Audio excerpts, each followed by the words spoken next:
सभागार में उपस्थित हमारी भारतीय सनातन सांस्कृतिक राष्ट्रीय अंतरात्मा के वाहक बंधुओं, भगिनियों एवं पत्रकार लेखक साथियों, आप सभी को सादर प्रणाम।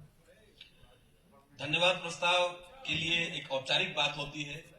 हमारे जो मनीषी वक्तागण यहाँ पर उपस्थित हैं, उनके धन्यवाद अदा करने के लिए मेरे पास शब्दों का अभाव है, क्योंकि जो ज्ञान की गंगा उन्होंने यहाँ बहाई है उसे किसी पात्र में समेटना मुश्किल ही नहीं बल्कि मैं उसे असंभव मानता हूं।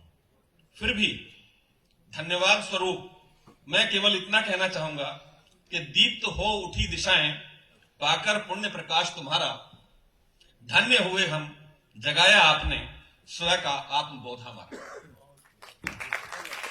आज यहां पर जो ये चर्चा स्वयं आत्मबोध की हुई है, उसमें माननीय रविशंकर जी ने जिस कुशल संचालन के साथ इन शब्दों को यहां पर समाहित किया, जो मनीषियों ने हम लोगों के बीच रखे, जो हमारी यह ज्ञान की यात्रा ज्ञान, आचरण, मेधा, परिवार, रिश्ते, आत्मा, बोधत्व, वसुधैव कुटुंबकम से आगे जाते हुए प्रज्ञा और आध्यात्मिक स्वयं के जागरण हेतु जो विचार हमारे मनीषियों ने यहाँ पर व्यक्त किए और जो हमको बताया कि हमें मानव से महामानव तक की यात्रा करनी होगी, तभी स्वयं का आत्मबोध हम सब लोगों के बीच आएगा और हम भारत को ठीक से जान सकेंगे। यहाँ जो चर्चा के विषय में बातें आई, उनमें यह भी बात मुख्य रूप से आई कि जब तक हम अपनी मातृशक्ति को सम्मान की दृष्टि से नहीं देखेंगे, तब तक हमारे भारत का स्वयं आत्मबोध भी हम लोग ठीक से नहीं जगा पाएंगे।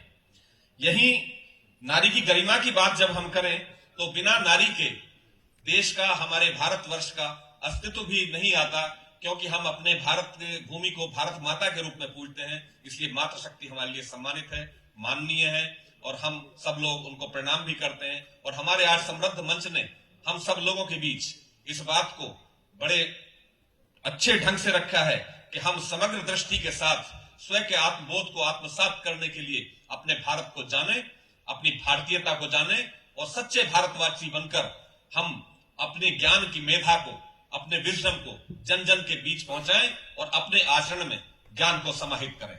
मैं आज अपने अतिथि वक्ताओं के लिए धन्यवाद स्वरूप शब्द, मैंने पहले ही कहा है कि हमारे पास शब्द नहीं है।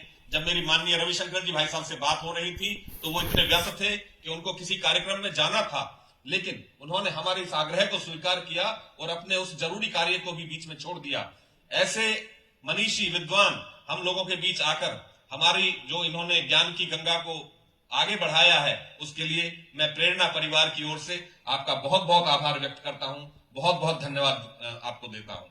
हमारे माननीय ओम प्रकाश पांडे जी इतने सहज और सरल हैं, उनकी आयु से, उनके ज्ञान से हम तो उनके सामने कुछ भी नहीं है। और जो हमारे अग्रज होते हैं, जो बड़े होते हैं, वो हमारे पिता तुल्य होते हैं। ऐसे पिता तुल्य अंतरिक्ष वैज्ञानिक माननीय श्री ओम प्रकाश पांडे जी, जब उनसे मैं वार्ता कर रहा था आने के लिए तो वो भी बड़े व्यस्त थे, लेकिन उन्होंने हमारे आग्रह को स्वीकार किया।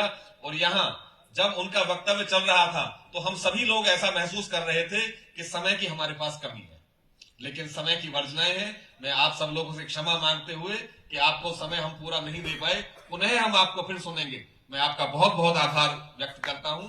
प्रेरणा परिवार की ओर से आपको बहुत बहुत धन्यवाद। माननीय बलदेव भाई जी, उनको तो बहुत शॉर्ट समय में हम लोगों ने आग्रह किया आने के लिए, और वो हम लोगों से, प्रेरणा परिवार से इतना स्नेह करते हैं कि उन्होंने हमारे आग्रह को बड़ी सरलता के साथ स्वीकार कर लिया। और उसी उनके सरल स्वभाव के लिए और उनके पितृत्व व्यवहार के लिए मैं प्रेरणा परिवार की ओर से उनका आभार व्यक्त करता हूं। अपने सभागार में उपस्थित सभी बंधुओं का मैं और भगिनियों का आभार व्यक्त करता हूं कि आप लोगों ने इतना समय दिया। आपका बहुत बहुत धन्यवाद। अभी हमारा दूसरा सत्र यहाँ पर शुरू होगा। हम सब लोग उसमें माननीय अशोक जी आने वाले हैं, उनके विचार सुनेंगे। उससे पहले जो हमारा ये स्वयं का आत्मबोध का जो आज हमारा ये कार्यक्रम हुआ है प्रथम सत्र का, उसमें तो हमें बार बार हमसे क्षमा मांगनी ही है अपने अतिथि वक्ताओं से। और मुझे पूरा विश्वास है कि उनका स्नेह और आशीर्वाद हमारे प्रेरणा परिवार पर हमेशा बना रहेगा और हमें यूं ही अपने ज्ञान की गंगा से सिंचित करते रहेंगे। बहुत बहुत धन्यवाद, बहुत बहुत आभार।